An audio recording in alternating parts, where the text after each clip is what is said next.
నిన్న ఇందిరా పార్క్ దగ్గర బీసీల మహాధర్నా కార్యక్రమం జరిగింది. ఎర్ర సత్యనారాయణ గారి ఆ తర్వాత గుజ్జకృష్ణ గారి వీరి సారథ్యంలో బీసీలకు సంబంధించినటువంటి మహాధర్నా జరిగింది. బీసీలకు అట్రాసిటీ యాక్ట్ రావాలని కోరుతా ఉన్నాం. గమ్మత్ విషయం ఏంటంటే మొత్తం తెలంగాణ రాష్ట్రంలో 2014 నుండి 2022 మధ్య 2014 నుండి 2022 మధ్య ఏం జరిగింది అనేది ఒక లెక్క గమ్మత్ ఉంటుంది చూడండి. విషయం ఏంటంటే బీసీల పైన దాడులు జరుగుతూ ఉన్నాయి. బీసీలకు కూడా అట్రాసిటీ చట్టం రావాలని చెప్తా ఉన్నాం. పక్కనున్న ఆంధ్రప్రదేశ్ చట్టం చేసింది. బీసీలను ఎవడైనా కులం పేరుతో కానీ బీసీలను వ్యక్తిగతంగా దూషించినా కానీ 2 నుంచి 5 సంవత్సరాల మధ్య శిక్ష పడేటువంటి చేసిరు.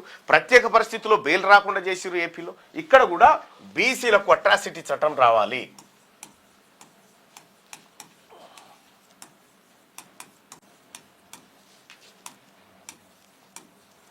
బీసీలకు అట్రాసిటీ చట్టం రావాలని చెప్పి నిన్న ఇందిరా పార్క్ దగ్గర మహాధర్నా నిర్వహించడం జరిగింది బీసీలంతా. ఇందులో విషయం ఎందుకు రావాలని చెప్తా ఉన్నామంటే మీరు చూసారు కదా కుమ్మెరలో ఏం జరిగిందో.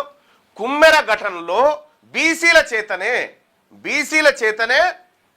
బీసీలదే తప్పని చెప్పించేటువంటి కార్యక్రమాన్ని రెడ్లు చేపట్టిరు. దానికి రేవంత్ రెడ్డి సారథ్యం వీళ్ళందరూ ఉన్నారు. 8 మంది పైన కేసులు అయితే 3 దొరికి 5గురు పరారులో ఉన్నారు. వాళ్ళు పరారులో ఉండి 15 రోజులు ఇయ్యాలటికి పత్తలేరు. ఇప్పుడు ఎటు పోయి రావాయంటే సప్పుడు లేదుగా. దొరకలేరు అని ఎందుకు దొరకరా? ఎవడన్నా చిన్న ఇనుప ముక్క దొంగతనం చేస్తే వాడు దొరకకపోతే వాడిని ఇంటి వాళ్ళని తెచ్చి కూర్చున్న పెడతారు కదా. వీళ్ళు ఇప్పుడు కూర్చున్న పెట్టరా? రెండో విషయం ఏంటంటే బీసీల పైన తెలంగాణ వ్యాప్తంగా భారీగా దాడులు జరుగుతున్నటువంటి నేపథ్యంలో మాకు కూడా ప్రత్యేక అట్రాసిటీ చట్టం కావాలని చెప్పి డిమాండ్ చేసినాం.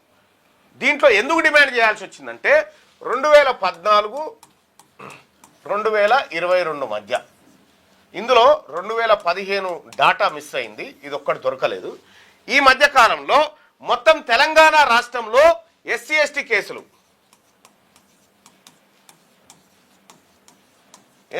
కేసులు ఎన్ని నమోదైనాయి అంటే 8,950 ఎస్సీ ఎస్టీ కేసులు నమోదైనాయి, అట్రాసిటీ కేసులు.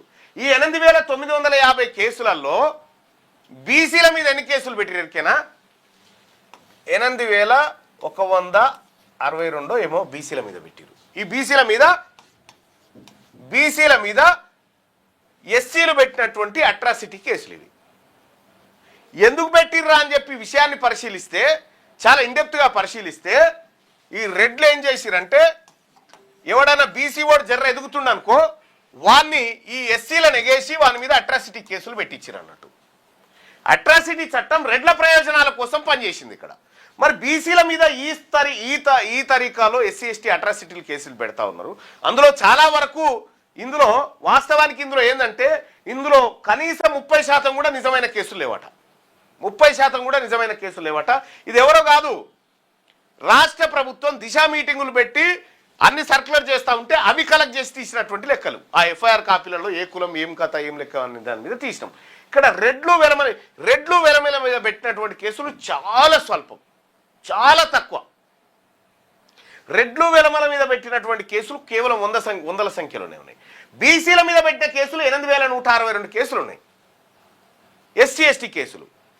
మరి బీసీలకు కూడా ప్రత్యేక అట్రాసిటీ చట్టం రావాల్సినటువంటి అవసరం ఉంది. ఆంధ్రప్రదేశ్ రాష్ట్రం ఇటీవల చేసింది, చంద్రబాబు నాయుడు ప్రభుత్వం చేసింది, పవన్ కళ్యాణ్ ప్రభుత్వం చేసింది. సో పవన్ కళ్యాణ్ గారికి, చంద్రబాబు నాయుడు గారికి బీసీల తరఫున కృతజ్ఞతలు తెలియజేస్తా ఉన్నాం, ధన్యవాదాలు. తెలంగాణ రాష్ట్రంలో ఈ రెడ్డి పరిపాలన ఈ బీసీ అట్రాసిటీ చట్టం తేవడానికి ఇష్టపడతలేదు. ఒకవేళ బీసీల అట్రాసిటీ చట్టం వస్తే రెడ్ల అరాచకాలు ఆగిపోతాయి అనేది ఇప్పుడు వాళ్ళ బాధ. కాబట్టి బీసీ ప్రజలారా మనకు కూడా ప్రత్యేక చట్టం రావాల్సిందే. మన బీసీలను ఎవడైనా గొల్లోడా, మంగలోడా, సాకలోడా అనేవాడైతే తిడతాడో వాని పని కూడా కావాలి. అందుకోసమే మనకు ప్రత్యేక చట్టం కావాల్సిందే. తెలంగాణ రాష్ట్ర జనాభాలో 160% మంది ఉన్నటువంటి ప్రజలకు ప్రత్యేక చట్టం అవసరం.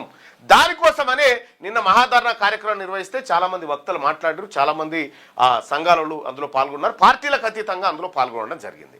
ఆ మహాధర్నా కార్యక్రమంలో పాల్గొన్నటువంటి ప్రతి ఒక్కరు కూడా ధన్యవాదాలు తెలియజేస్తూ, ఇది ఆరంభం మాత్రమే.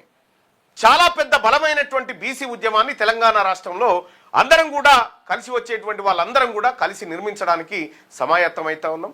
మీ అందరూ చూస్తూనే ఉన్నారు. ఆ కార్యక్రమాన్ని దిగ్విజయంగా తీసుకుపోతాం. 2029లో అంటే 28లో జమ్లీ ఏది పార్లమెంట్ ఎన్నికలతో పాటే నిర్వహిస్తా అంటున్నారు కాబట్టి 2029 అంటున్నారు. అయితే 2028 డిసెంబరే డెడ్ లైన్. అయితే ఖచ్చితంగా ఈ రెడ్డి ప్రభుత్వం ఇది చేయకపోతే 2028లో బీసీ ప్రభుత్వం ఏర్పడ్డ తర్వాత ఈ చట్టం పేరు కూడా కుమ్మెర చట్టం అని తీసుకొస్తాం. 2028లో కుమ్మెర చట్టం అని చెప్పి బీసీల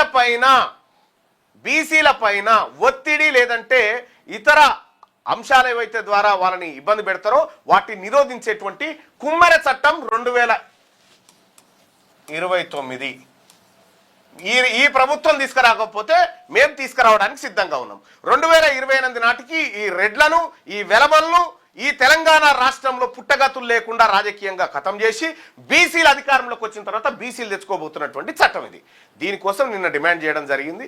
అలాగే తెలంగాణ రాష్ట్రంలో బీసీ ప్రజలారా, బీసీ మేధావులారా, బీసీ ఉద్యోగస్తులారా, బీసీ అడ్వకేట్ సోదరులారా, బీసీ డాక్టర్లారా, బీసీ విద్యార్థి సోదరులారా, బీసీ మహిళా సోదరిమణులారా, మనందరం కూడా ఒక్కటైనం.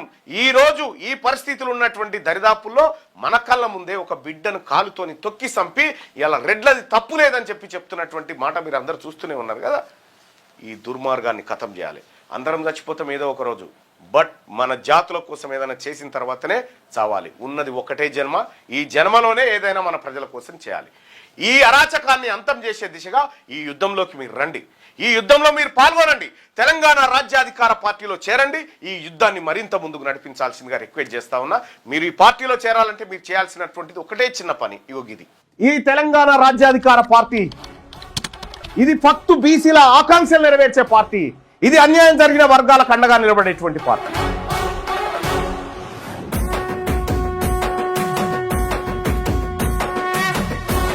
తెలంగాణ రాజ్యాధికార పార్టీ చేరాలంటే 9866524314 ఈ నెంబర్ కు వాట్సాప్ లో మిస్ కాల్ ఇవ్వండి. ఈ నెంబర్ కి మీరు మిస్ కాల్ ఇవ్వగానే మీకు ఒక లింక్ వస్తుంది. ఆ లింక్ పైన క్లిక్ చేసి మీరు దాంట్లో మన ఇందులో జాయిన్ కావచ్చు. తెలంగాణ రాజ్యాధికార పార్టీలో వెంటనే జాయిన్ కావచ్చు. ఆ లింక్ ద్వారా మీరు ఎంటర్ అయితే